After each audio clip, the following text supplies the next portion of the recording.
Where do we go when we sleep? What are dreams but echoes of trauma that we register beneath the black stillness of nothing? We are nothing.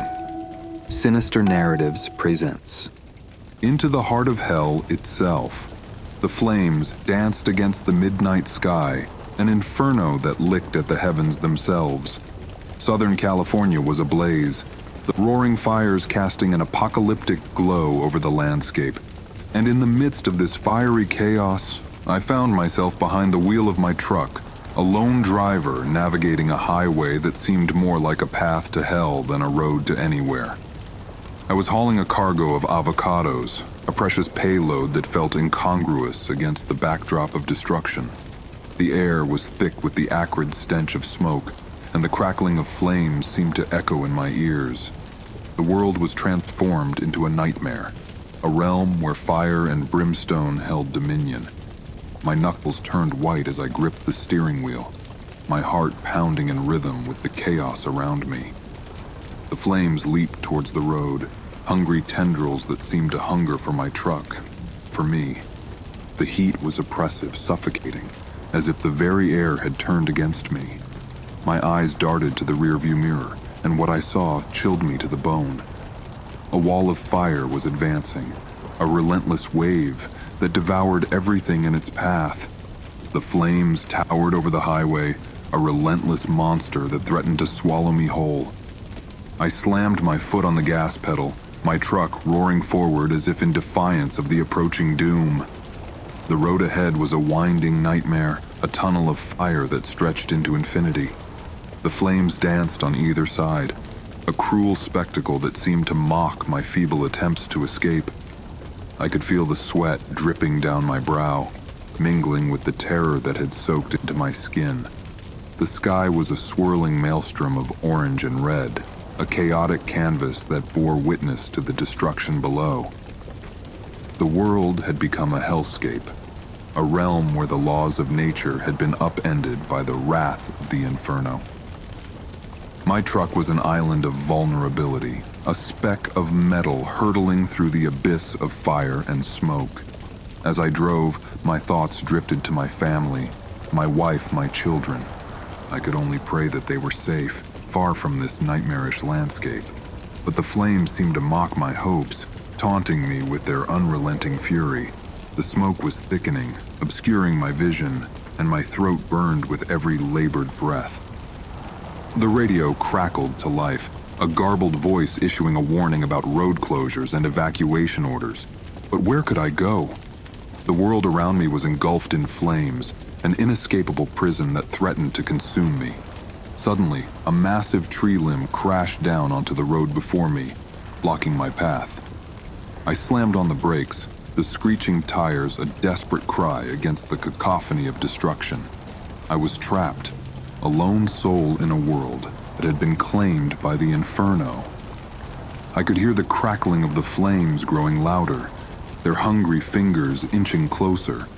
Panic surged within me as I realized that the fire was closing in from all sides, a merciless vice that was squeezing the life out of me. The heat was unbearable, blistering my skin as I clambered out of the truck, my heart racing with a desperate urgency. The flames were upon me, a searing tidal wave that consumed everything in its path. My screams were lost in the roar of the inferno, a symphony of agony that echoed through the night. I stumbled backward, my clothes igniting like a funeral pyre, the pain a white-hot crescendo that obliterated all thought. And then, in an instant, it was over. The flames claimed me, swallowed me whole, reducing me to nothing more than ash and memory. The world continued to burn, the fire's hunger insatiable, its fury unquenchable. As dawn broke over the charred landscape, the fires raged on, a relentless force of nature that had left nothing in its wake. My truck was nothing more than a twisted hulk of metal, a monument to the journey that had ended in tragedy. The avocados were a distant memory, lost in the chaos, inconsequential against the backdrop of destruction. The world would move on. The fires would eventually be tamed, and life would return to some semblance of normalcy. But for me, the nightmare was eternal. I was a ghost a specter forever bound to the flames that had claimed me. My story was etched into the scorched earth, a cautionary tale of a truck driver who had dared to challenge the inferno and lost. And so, as the ashes settled and the smoke cleared, my presence lingered in the air, a lingering reminder of the price paid for venturing into the heart of hell itself. Where do we go when we sleep? What are dreams but echoes of trauma that we register beneath the black stillness of nothing? We are nothing. Sinister Narratives presents Strawberry Picker Alien Abduction. In the sprawling fields of Central California, where the sun bore down with relentless intensity, lived a man named Miguel. He was an undocumented immigrant, one of countless souls who toiled silently in the shadows, cultivating the land that would never truly belong to them. For Miguel, survival meant picking strawberries under the unrelenting gaze of the sun, his body a testament to the price paid for the American dream. Each dawn, Miguel would join the sea of harvesters, bent low amid the rows of vibrant berries. The days stretched long and arduous, his hands becoming an extension of the land he tilled. His dreams of a better life remained just that, dreams, fading like the whispered promises of the wind.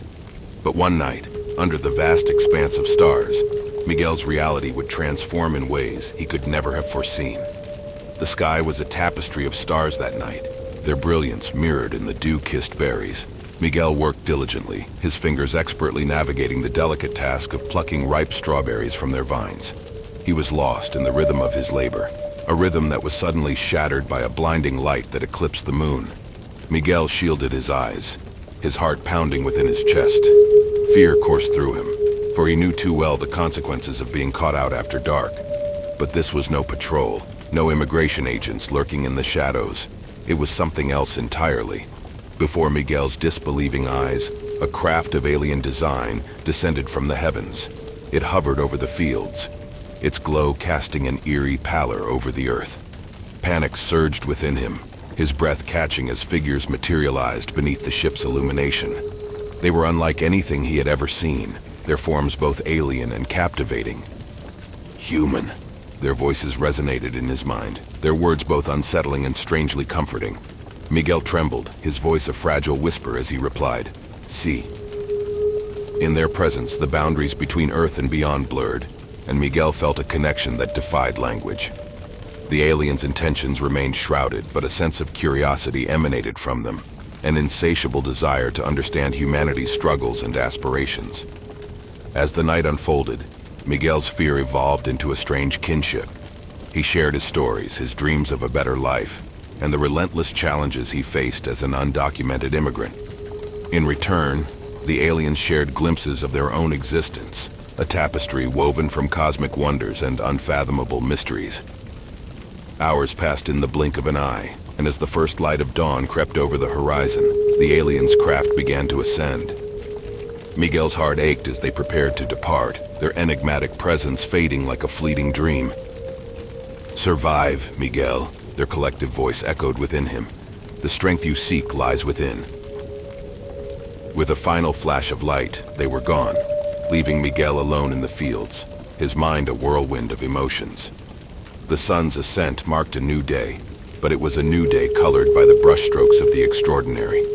Weeks turned into months, but Miguel's encounter with the aliens remained etched in his memory. The fields were his sanctuary, and he worked with newfound purpose, his hands moving with an almost supernatural grace. The whispers of the cosmic kinship sustained him, a reminder that his struggles were but a fraction of the universe's vastness. And then, on a night much like the one when the aliens had descended, disaster struck. An accident in the fields left Miguel trapped beneath a heavy piece of machinery, his arm pinned and his life hanging in the balance. Panic surged within him, and his mind raced back to the aliens' parting words. "The strength you seek lies within." In a desperate bid for survival, Miguel reached for a rusted blade he had found in the fields long ago. With a final surge of courage, he severed his own arm, the pain a symphony of agony and liberation. Blood mingled with the earth, his life force mingling with the soil that had sustained him. Miguel's screams pierced the night, a haunting cry that seemed to echo through time and space. And then, as darkness threatened to consume him, the world shifted, and the aliens returned. Human. Their voices whispered, their presence a soothing balm. They tended to Miguel's wounds, their cosmic touch healing him in ways that transcended the physical. And as they worked, Miguel knew that he was forever changed. He was a survivor, a testament to the indomitable spirit that burned within him. In the days that followed, Miguel's story spread like wildfire. He became a legend, a symbol of resilience and the unbreakable human spirit. The media marveled at his survival, but they could never truly comprehend the journey he had undertaken. As the years passed, Miguel's name became synonymous with strength, his story told and retold to inspire countless others. He found a sense of belonging he had never known, a community that recognized his worth beyond his legal status. And as he stood under the vast expanse of stars, Miguel knew that his encounter with the aliens had forever changed him. The bittersweet ache of his lost arm was a constant reminder of the price paid for survival, for the extraordinary connection he had forged across the cosmic void. The field stretched before him, a tapestry of memories and dreams. Miguel knew that the stars held mysteries beyond his comprehension, but he also knew that within him he carried a strength that defied the bounds of Earth and reached for the stars themselves.